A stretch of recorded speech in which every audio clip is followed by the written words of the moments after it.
Hello and welcome. This is News 9. It's Diwali. It's the beginning of Samvat 2082 and it's the start of a new trading and investing year. To all our viewers, we wish you a very happy Diwali and a prosperous year for your investments.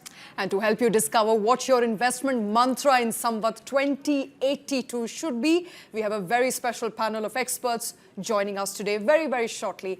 In the News 9 studio, I am Shweta Kothari. And I'm Karthik Malhotra. And of course, the expert panel of market and personal finance experts who would be joining us today are Devina Mehra, founder, chairperson and managing director, First Global. For the first time, we have the pleasure of being joined here by Devina Mehra. Ma'am, thank you so much for your time. We will, of course, introduce our other guests also shortly. But first up, Ms. Mehra, straight off the bat, Samvat 2082, your favorite sectors right at the start of this trading year and the ones that you think should be avoided for sure.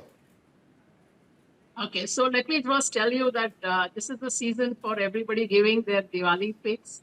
And just yesterday, I was looking at an analysis of how the Diwali picks do. And they actually do much worse than the average Oh my God. So tell us your least favorite first and maybe we should then go ahead and invest in those. So I mean, it doesn't make sense actually to give projections for, I've never given, for instance, index projections either at the beginning of the summer or in January. And I got the term for it a couple of years back when Daniel Kahneman explained that this is something called objective ignorance. These are things not only that you don't know, but you cannot know. And even in the US, where data is available for 25, 30 years, they found that all these January projections are completely off. I mean, they are not even anywhere in the vicinity of what actually happens. And this, I'm talking the biggest names in the world you've heard of, Goldman and Merrill and Morgan and Citicorp and HSBC. So having said all of that, the way we manage money in our PMS, or for that matter, our global portfolios and funds, is to really forget all your preconceived notions and really look at everything from base zero every quarter. Every quarter, that today, if I had money, where would I be invested? Of course, I mean, it's not as if the list completely changes from one quarter to the other, but that's the discipline to follow. Okay, so simplify it, man. Simplify it for the viewers, somebody who's starting out. So I will tell you where we are currently overweight. It may not last a whole year. So that was the context. So currently, like, of course, we've been overweight these sectors now for over a year and a half, have been pharma, healthcare and auto components. And we've added some auto stocks recently. This year in 2025, we have added the FMCG. So now we are overweight FMCG also. We've added to banks, but we're not overweight banks. Banks is a sector I'm always nervous of investing in, lenders in general. So, but we are holding more than we usually do. So that would be broadly where we are. We tend to avoid high risk sectors like real estate, for example, and so on. So, but nothing is set in stone. I mean, that's the biggest mistake to make, that this sector is never to be looked at or this sector is perfect forever. So that, or for that matter, any stock. So that doesn't last. So that would be the context I'd like to give. All right. Well, we also have with us now on this very special show, joining us, Deepak Shenoy, the founder of Capital Mind. Thank you so much, Mr. Shenoy. We also have a regular on News9, Mohit Gang, co-founder, CEO, Moneyfront. Shweta, your next question, if you wish. Absolutely. Mohit, thank you very much for taking time out. Let me begin by asking you, now that we know of sectors, what are the best ways to get healthy returns in Samvat 2082? And I ask this, given that SIP inflows have been consistent, AUMs have also swelled up in the past year. So is SIP the route to take in Samvat 2082 as well? Thank you so much, Shweta and Karthik, and wish you and everyone of your viewers a very happy Diwali. Look, I think honestly, SIP has been a time-tested instrument. It's withstood the pressures of all kinds of markets, and I think Indian retail investors have lapped it up like anything. They have taken it up as a product. In fact, they don't think so today. SIP is not considered as a mechanism to invest, but it's considered like a different product altogether. And that's how I see quite a number of mutual fund distributors and advisors, in fact, advocating SIPs to their clients. So it remains a time-tested instrument. Obviously, for someone who's a salaried class employee, a regular monthly contribution is more about disciplined savings and a habit of investments than anything else, right? And I think that habit takes you long way. The compounding impact obviously is for everyone to see, and I think that is one trend and one habit which I wish and pray that every Indian were to adopt more and more and were to continue in the same form and fashion. Having said which, I think the markets this year has given enough opportunities even for lump sum investments by virtue of the corrections and the dips and the news flow and events which have come through. And I'm sure that's the nature of the markets, that even for the coming Samvat, we'll see a lot of these kind of events and news flow coming in and giving us opportune times to invest. So I would also advise and recommend people that they should always sit with some gunpowder. These are the kind of markets where which are highly volatile on every event, every macro news item, and somewhere some down the line, perhaps you might just get an opportunity to deploy at a better level. So some Right. portion of cash allocation is always healthy. All right. So SIP is still SIP the best sahi route. hai is what I'm hearing. Right. SIP sahi hai, mutual fund sahi hai. And Deepak Shenoy, it's been a great year for you. You have your own AMS now going, so congratulations on that. AMC, I beg your pardon. So congratulations for that. But Mohit Gang was talking about retail investors, and they've pretty much shown out and have really kept the markets afloat and preventing them from really stumbling very massively. But I'm not really liking the data we are seeing from FIIs and FPIs. And I want to draw this direct comparison with China, where China is receiving massive inflows, about $30 billion or so. But FIIs have been net sellers on India. They've taken out about $17 billion. So now in this sort of tug of war between retail investors and the FIIs, how long do you think the retail investors will be able to stay put, and how should they deal with this volatility that the FIIs are causing? Thanks, Karthik. And firstly, Shweta, Karthik, wish you and all your viewers and all the team a very happy Diwali. Thank you, sir. Quick note over here on FIIs, they've been selling for about maybe 1.5 years now. And for the first time, we're seeing a tremendous pushback by domestic investors who've just been using, say, equity SIPs as a route to participate in the markets. And in the process, over the last maybe 2 years or 3 years, since 2022, created a position where individual investors plus mutual funds put together own more than the FII ownership in Indian equities overall. So if you divide the Indian market into what promoters own and what non-promoters own, typically 50% is owned by promoters. Right. Of the remaining, most was held by FIIs, maybe about 50-55% used to of the remaining. That was about 25% of the total was held by FIIs. Now FIIs have come down to only about 17% of the total, and a significant market share shift has happened to domestic investors. This is why I think despite the continued selling by FIIs, we've had no major impact on the indexes. This is unusual. It has not happened since 2002 or so, where domestic investors have been a meaningfully larger part than FIIs. Okay. And therefore, there are two things that happen. One is a concern that FIIs are selling. Will domestic investors lose all their money by having invested in the markets? I think the answer to that is they will probably lose money in some pockets, which are overvalued. But there are other pockets where markets are just beginning to show the growth. Companies themselves are beginning to show the growth. So you get a tremendous upside from where they are. We've seen this from 2 or 3 years ago. Defense companies are up 5x and 10x. Of course. Now, they don't have a reasonable FII participation. It's mostly retail investors that have made the money. Whereas FMCG and banks, which have tremendous amount of foreign investor participation, have not done meaningfully well in the last 2 years. And if retail investors have gone in those sectors, they've probably not made as much money in them as well. So I think those differentials remain. I would just say that India needs to participate more in India itself. So having good retail ownership is a good thing overall by India itself, because in the end, we spend the money buying the goods that these companies create. Why not invest the money in them as well and make a part of the profits as well? So I think that is a overall good thing. But there is a bigger upside to this in the sense that India's domestic savings, if you look at a percentage of GDP in mutual funds, it's only about 18 to 19%. America is more than 100%. China is a little bit more than us. Right. Brazil is more than us. I think it's just getting started. So we're not meaningfully yet there to a point where we can say that our mutual funds are so big that they will, they are in any reasonable But are you size happy with the growth rate, Mr. Shenoy? Because I think the AUM is growing, the SIP folios are growing. So are you happy with the growth rate? Because AMFI's data month on month seems fairly promising. It's okay. I mean, it's about 29,000 crores today. Roughly, that's about $3 billion, a little bit more than $3 billion. Right. You have to remember that America got to $3 billion in 1999 Yeah. per month into equities. Now they are about $12 billion odd per month that comes into the market. So they are gone up tremendously. We are just early stage starting Scratching up. the surface. So we are, I think we will see a lot more retail participation. Markets will have ups and downs. Got it. Okay. I think there are parts of the market that are tremendously overvalued. Markets will and they will probably correct. But there's also parts of the market that I think will grow 5x to 10x in the next 3 or 4 years. And that's where there's a lot of upside. So I'm very positive long term.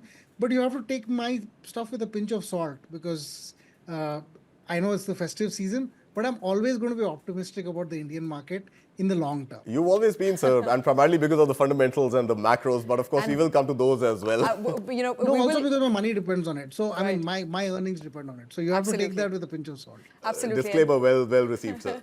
All right. And talking about China there, Devina, I have to ask you, over the year now, we've been talking about China plus one strategy, and perhaps that's the best way forward for India. Has it changed for you? Because there's been so much volatility around tariffs. There's been so much, geopolitical turbulence that the last year has seen. What's the strategy going forward from here? Okay, this is actually mixing up a few things. But let me also address the FII question, which you had asked earlier to another panelist, and which is that, all the speculation about what FIIs will do and won't do is dependent on the fact that if FIIs, I mean, the implicit assumption is that if FIIs buy, the market goes up. If they sell, the market goes down.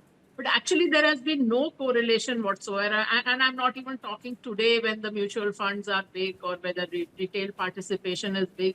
Even from the time FIIs came in, when FII contribution into Indian markets went from zero onwards for the first 9 years, which was 1994 onwards. So for 9 years, the net movement in the index was zero. So all this new money came in and the index didn't go anywhere. I mean, it went up and then it came down, and after 9 years was exactly where it was.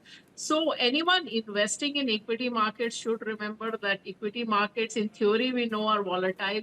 But you have to be able to live through the volatility. Sometimes, 5 years returns come in a year and a half and you don't get anything for 3 years. And that's how equity markets are. Coming back to China plus one, well, actually, that opportunity was available good 5-7 years ago also, and we have done little, if I miss. Actually, a lot of other countries did take up their, before COVID itself, places like Vietnam and Bangladesh were running out of capacity. We hadn't even got started. So finally, we are getting started somewhere. But remember, in spite of all the hype on manufacturing as a percentage of GDP in India is at an all-time low. It is at a level it was there in the 1960s. It is in the 12 to 13% range. That's against about 17%, let us say 10, 12 years ago. Yeah. So we've actually come down on manufacturing. So we have to, go beyond just talking about it. We have to actually execute. And we are, of course, a very long way from China. We have written about this, that China is competing with the US. It is not competing with India. They are ahead, not just on sweatshop manufacturing. They are ahead on technology. They are ahead on controlling all the supply chains of all critical material. They are ahead, of course, on manufacturing, and now with extremely automated manufacturing. They have dark factories where they don't even need to switch on the lights because everything is automated. So I mean, we cannot now talk of being in the same league as China. China's per capita is 5 times ours. They stop growing today. It will still take us 25 years, 30 years to catch up. Right. That's how far the gap is. As far as Trump tariffs are concerned, yeah, I mean, there has been a lot of noise, but ultimately, I don't see it making a huge amount of difference to the Indian corporate sector, because some of the sectors that are impacted are not big from the listed point of view, which Right. is jewelry and garments and things like that. And most of the others, for example, IT is fairly de-risked in terms of delivery, as is pharma. All the big pharma exporters to the US mostly already have their plants there. Right. Our skew is more towards the domestic pharma names, but I'm saying even overall, if you look at it, is that's the way it is. So I don't see a huge risk. But the fact is that America can afford to arm twist India. It cannot afford to arm Arm-twist twist China. China, Yeah. because that's कहावत है ना, जिसके हाथ में होगी लाठी भैंस वही ले जाएगा. So China holds all the aces, if you want the Diwali cards equivalent. So सब इक्के उनके पास है. So they are the ones who can do this. They've got leverage, and of course they are dealing with a joker in the pack. I don't want to mention who that joker is, but Mohit, continuing with this conversation on tariffs and trade wars, and there doesn't seem to be a realistic timeline that one can set on when all of this uncertainty is actually going to come to an end. But one is hopeful that Samvat 2082 is at least a long enough period within which one can hope for some sort of semblance of sanity to come in these multiple tariff and trade wars. So can we set a timeline for a very, very predictable upswing in the broad markets as well? Can we look at Sensex, Nifty, the September 2024 highs to be created back in 3 months, 6 months, 9 months? Is there any science to trying to figure out when does the upswing actually become a trend that we can confidently say that, yeah, now we're in the right direction? Karthik, look, I think predictability is a word which has long been written off from the global dictionary for some time now. And I don't think so there are any predictable outcomes in this kind of a global scenario, especially when the president of the most powerful country in the world wakes up every morning and announces a new tariff against some country or something new every morning, right? So my sense is, and even markets don't anticipate predictable outcomes. That's why markets are volatile by nature, and perhaps we'll have to all live with that uncertainty in the market for the year ahead. And my sense is that that uncertainty might keep increasing. It will keep compounding with the intensity of geopolitical conflicts, which is increasing by the day. I don't think so we will live in a scenario which is more certain and predictable. Having said which, I think the earnings in India, look, honestly, from a valuation standpoint per se, we've had a good time correction for last 1 odd year, if not a very deep value correction. If this time correction persists for another 6 months or a year kind of a time frame, or let's say even 6 months, then we are in a good a fair value zone from there on, right? And I think on this lower base, the next year earnings should come at a reasonable double digit kind of, or a higher double digit kind of number, right? So from that perspective, I think things will start looking better for India. It's just a question of when and not if the FIIs will return back to the market. Though I understand Devina has proven beyond doubt that the markets are not so much dependent on FII flows, but I think that's one peg which has been missing for that real upswing in the market. Look, domestic flow has been fairly consistent, and that flow will keep increasing by leaps and bounds. But I think we need that bolted money from FIIs to kind of prop the market to that newer highs and newer zones. And I think somewhere down this year, we might just see FIIs returning back to our markets, and perhaps markets seeing making a new high. I'm pretty hopeful that this year we will, in this summer, we should at least make a new high in the markets. All right, that's the hope. I'm hearing, Shweta, that on the consumption front we are okay. There have been enough and more reforms, so we are okay as far as our domestic industry goes. But I think our services sector is an all-new story. Absolutely. And in fact, that brings me to IT. Deepak, IT results in first quarter were disappointing. Q2 results have also been subdued so far. Is it too early to write off IT sector? Is it too early to write them off? I don't know. I mean, the answer of whether the IT sector will actually perform, I think has to do with the lack of level of uncertainty that we currently see in general in the US. Is it just linked to that, Deepak, or is there fundamentally a bus called artificial intelligence which has left the station? That the IT sector has missed? I've seen, I think these companies have seen a lot of such sectors, fads that have come and gone, right? So, tell you what, when they invented the printer, sorry, not with the, when they treated computers as a replacement to, physically doing paperwork, they said the usage of paper will come down. It has increased, of course, at a 4% per year clip since 1980s, because when you've created more computers, you've just created more avenues to use paper rather than, remove the need for paper to be used in the first place. Correct. I think this is also the case with AI. AI will create more opportunities for using AI itself, and a lot of that For being consumers, for directly users, yes, Mr. Shenoy. But for IT companies, traditional back-end IT companies, does it not pop up as a big threat and a big elephant in the room for them to deal with? I think you have to look at companies in terms of saying, listen, we'll get the job done better with AI, and there will be more opportunities to use AI to get their projects done better. Okay. But doesn't mean that they will, it's probably not great to be a person whose job is going to be replaced by AI. Right. But your job never really gets replaced by AI. It gets replaced by someone else who uses AI better. Okay. Maybe there are 10 people and you'll use only 2 people in that role. Sure. But the job market expands because more things can be done than otherwise. Which I'll give you simple examples. A legal firm today that has access to a lot of tools that has to be used in different ways. Today, there are a certain set of tools that cost a certain amount of money. There's a certain number of people that you need to hire just to be able to do a certain set of amount of research. With AI, you can do it with a lot lesser number of people. Right. One myopic view would be, this hurts the legal community because they will not get hired, because there will be less employment by the large legal firms. Right. And my contention to you is there are going to be 10x more small legal firms. Correct, absolutely. So I think this is also going to result in a lot of downstream work for companies who provide services to other companies in this place, including IT. But this does not mean that you should go and jump and buy IT companies right now. It's a cycle. It will take its own time. Right. I think these companies have seen a lot of this.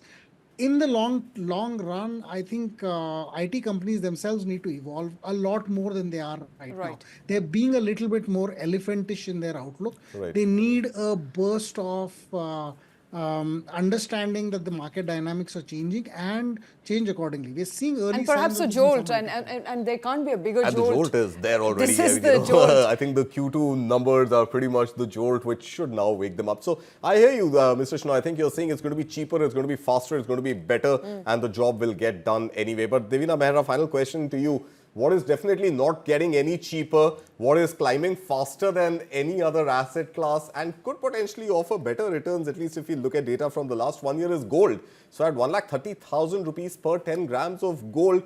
For the retail investor, do you think the asset allocation pie needs to be rejig? It needs to be changed? And what should that new pie, if any, look like when it comes to equities, debt and gold? And while you're on it, also run us through what are you making of exorbitant silver prices?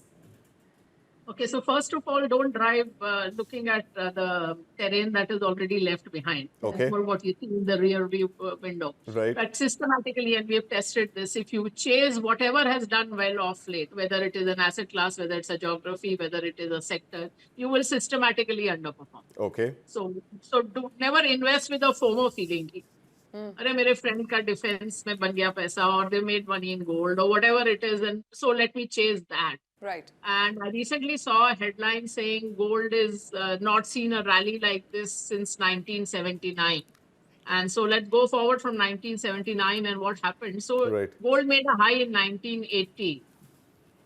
And that high was not crossed for the next 27 years. The next time that level came was in 2007. All right. In between, even 19 years later, so from 1980 to 1999, gold fell 62% in dollar terms. Right. So gold, and even that was not a one-off. Even after that 2007 rally, 2012 it peaked, then it fell 40%. So it's cyclical, we've you're saying. actually plotted this. Gold is more volatile than equities. It is not a safe haven. Okay. So I mean, which is not to say that our grandmothers were wrong to buy gold on Dhanteras, because at that time, you could not invest overseas. So effectively the only dollar asset or only hard currency asset you could buy was gold. Correct. So it So was what should great the then. grandchildren do, ma'am, right Should now? they buy? Should they Forget not the buy? rearview mirror. Grandchildren should have allocation in gold and silver, but it should not be a very high allocation, not 25-30% of your portfolio. You can have some allocation, and you should invest overseas. So you should invest globally, Fund of at funds. least over a time, 30% of your portfolio.